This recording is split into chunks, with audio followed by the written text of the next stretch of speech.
మీ బామర్ది నందమూరి బాలకృష్ణ గారి ఇంట్లో రాజశేఖర రెడ్డి గారు ముఖ్యమంత్రి ఉండేటప్పుడు ఒక పిస్టల్ తీసుకొని బెల్లంకొండ సురేష్ అనేటువంటి ఒక నిర్మాత మీద ఫైరింగ్ జరిగింది.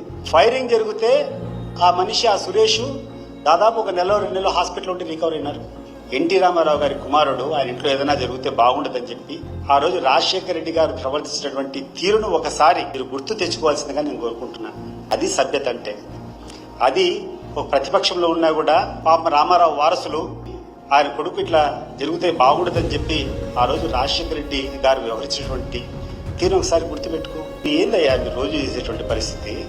ఎక్కడ పడితే ఎక్కడ ఏ అవకాశం దొరికితే ఆ అవకాశం, ప్రతి నిమిషము మీ చౌకబార్ రాజకీయాల కోసం, మీ చిల్లర రాజకీయాల కోసం జగన్మోహన్ రెడ్డిని బద్నాం చేయాలని ధ్యేయంగా పెట్టుకొని చేస్తున్నారు. జగన్మోహన్ రెడ్డి యొక్క కల్చరు, జగన్మోహన్ రెడ్డి యొక్క ప్రవర్తన సరిగా లేదని చెప్పి ప్రజలకు చెప్పేటువంటి పరిస్థితులు మీరు పోతా ఉన్నారు.